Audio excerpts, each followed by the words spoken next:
Praise Lord. आप सबों को जय मसीह की। लोग क्या कहेंगे, जब ये विचार हमारे मन में आता है तो कई काम हमारे अधूरे हो जाते हैं। हम लोगों की परवाह करने लगते हैं और कई कामों को कर नहीं पाते। आज मैं आपके साथ परमेश्वर के वचन के द्वारा कुछ बातों को बांटना चाहती हूँ। लोगों का काम तो है बोलना। कई लोग बिना सोचे समझे जो पाते हैं वो बोल देते हैं। उनका मुंह है वो तो बोलेंगे ही, लेकिन यदि हम अपनी दृष्टि में और परमेश्वर की दृष्टि में सही कर रहे हैं तो हमको रुकने की आवश्यकता नहीं है, लेकिन उन कामों को पूरा करने की आवश्यकता है जिस काम को हमने करने के लिए ठाना है।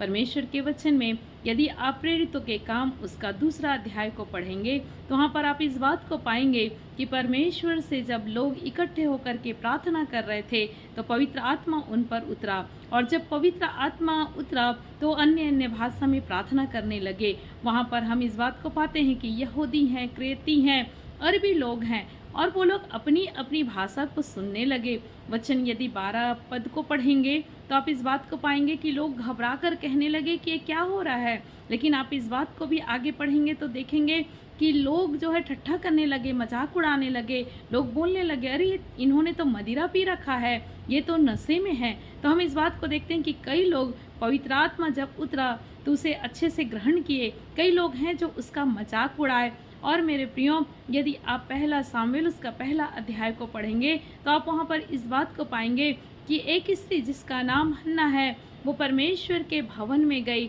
और वचन बताता है कि एली याजक द्वार पर चौखट पर बैठा हुआ था, और वो महिला जो है वो बड़े ही दुख के साथ, बड़े ही व्याकुल होकर के रो करके प्रार्थना करने लगी। वचन बताता है कि एली उसको देख रहा था और वो मन में व्याकुल होकर के प्रार्थना कर रही थी। शब्द तो सुनाई नहीं दे रहा था, लेकिन उसके ओंठ जो है वो हिल रहे थे।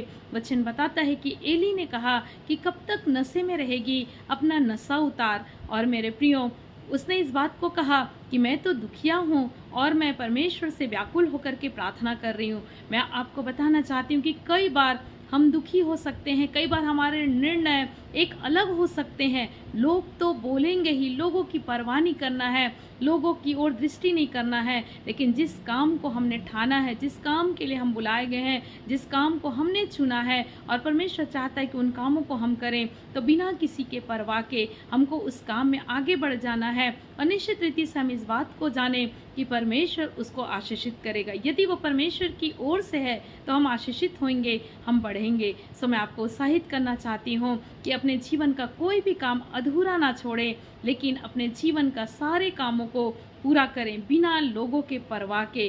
केवल परमेश्वर को ही प्रसन्न करने की कोशिश करें।